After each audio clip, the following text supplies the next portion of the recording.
कलयुग की कहानी। सनातन धर्म के अनुसार संसार 4 युगों में विभाजित है। सतयुग, त्रेता युग, द्वापर युग और कलयुग। इनमें से कलयुग अंतिम युग है, जो सबसे अधिक विकृत, भौतिक और अधर्म प्रधान माना गया है। यह युग वर्तमान में चल रहा है। धर्म का एकमात्र पाद ही शेष है, यानी सत्य का केवल 1/4 भाग ही बचा है। इस युग में पाप, मोह, लोभ, घृणा और अज्ञान का बोलबाला है, लेकिन इसी युग में भक्ति, प्रेम और आत्मज्ञान से मोक्ष भी सबसे सरल माना गया है। कलयुग का आगमन। जब भगवान श्री कृष्ण ने द्वापर युग के अंत में धरती को त्यागा, तभी कलयुग का प्रारंभ हो गया। प्रारंभ में कलयुग ने धर्मराज से प्रवेश की अनुमति मांगी। धर्मराज ने उसे मना किया, क्योंकि कलयुग अधर्म, पाप और अज्ञान का प्रतीक था। लेकिन पृथ्वी के नियमों के अनुसार युगों का चक्र चलता रहता है, इसलिए उसे 4 स्थानों पर निवास की अनुमति दी गई: जुआ, शराब, वेश्यावृत्ति और पशु हत्या। इन 4 स्थानों को ही कलयुग के स्तंभ माना गया। धीरे धीरे कलयुग ने अपने विस्तार में इन स्तंभों के माध्यम से मनुष्य के मन को भ्रष्ट करना शुरू कर दिया। मानव जीवन पर प्रभाव। कलयुग में मनुष्य का हृदय संकीर्ण होता गया। जहां पहले परोपकार, दया, प्रेम और श्रद्धा होती थी, वहां अब स्वार्थ, ईर्ष्या और छल बस गया। पहले जो पड़ोसी, रिश्तेदार और समाज मिलकर जीवन जीते थे, अब लोग अकेलेपन और आत्मकेंद्रित जीवन में डूब गए। धर्म के नाम पर पाखंड बढ़ा, सच्चे संतों की संख्या घटती गई। अब धर्म एक व्यापार बन गया और भक्ति एक दिखावा। मंदिरों में घंटियां तो बजती हैं, लेकिन मन में श्रद्धा कम होती चली गई। लोग अब धर्म को पहनावे, रीति रिवाज और उत्सवों तक सीमित कर चुके हैं। प्रकृति और विज्ञान का संघर्ष। कलयुग में विज्ञान ने अद्भुत प्रगति की है।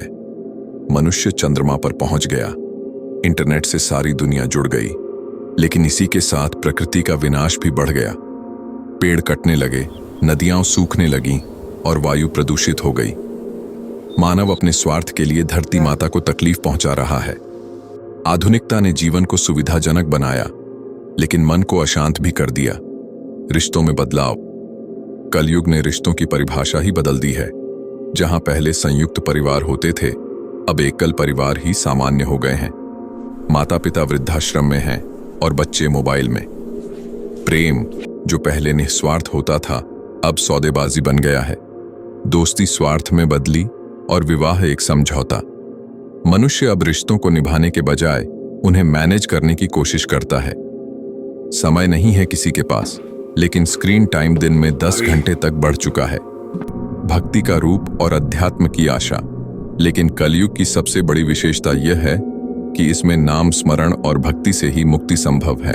शास्त्रों में कहा गया है, कलौ केवल नाम आधारा। कलयुग में केवल भगवान का नाम ही एकमात्र सहारा है। आज भी अनेक लोग हैं जो सत्य, भक्ति और सेवा के मार्ग पर चल रहे हैं। गांवों में भजन मंडलियां हैं, कथा सत्संग होते हैं और लोग हरिनाम जपते हैं। यही आशा की किरणें हैं जो कलयुग के अंधकार में दीपक बनकर जल रही हैं। समाज में चल रही समस्याएं। भ्रष्टाचार। कलयुग में नैतिकता कम हो गई है।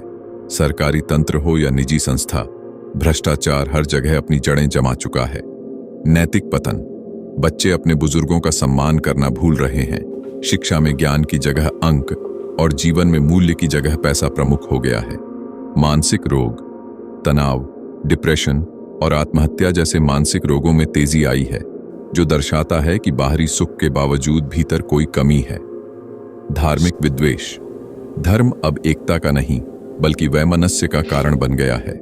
संप्रदाय और जातियां एक दूसरे के विरोध में खड़ी हो गई हैं। भक्त रविदास की कथा।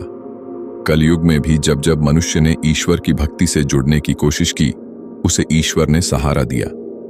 भक्त रविदास जी एक चर्मकार थे, लेकिन उन्होंने जात पात को नकार कर केवल भगवान राम का भजन किया।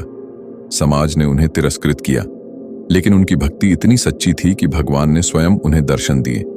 इस प्रसंग से स्पष्ट है कि कलयुग में ईश्वर केवल भाव देखता है, जाति या कुल नहीं।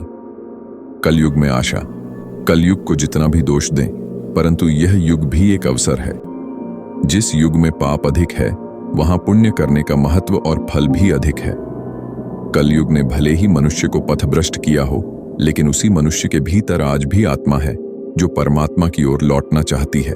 यदि मनुष्य थोड़ा समय ईश्वर को दे, अपनों को प्रेम करे और सत्य को अपनाए, तो वह कलयुग के प्रभाव से मुक्त होकर सच्चे आनंद की ओर बढ़ सकता है। निष्कर्ष: कलयुग एक परीक्षा की घड़ी है जहां हर कदम पर प्रलोभन है, लेकिन हर प्रलोभन को त्याग कर यदि हम प्रेम, करुणा, भक्ति और सेवा को चुने तो यही युग मोक्ष का साधन बन सकता है। हर युग में प्रेम ही विजयी होता है। कलयुग में भी प्रेम, भक्ति और सेवा ही वह दीपक हैं जो अंधकार को मिटा सकते हैं। बस आवश्यकता है उन्हें जलाए रखने की।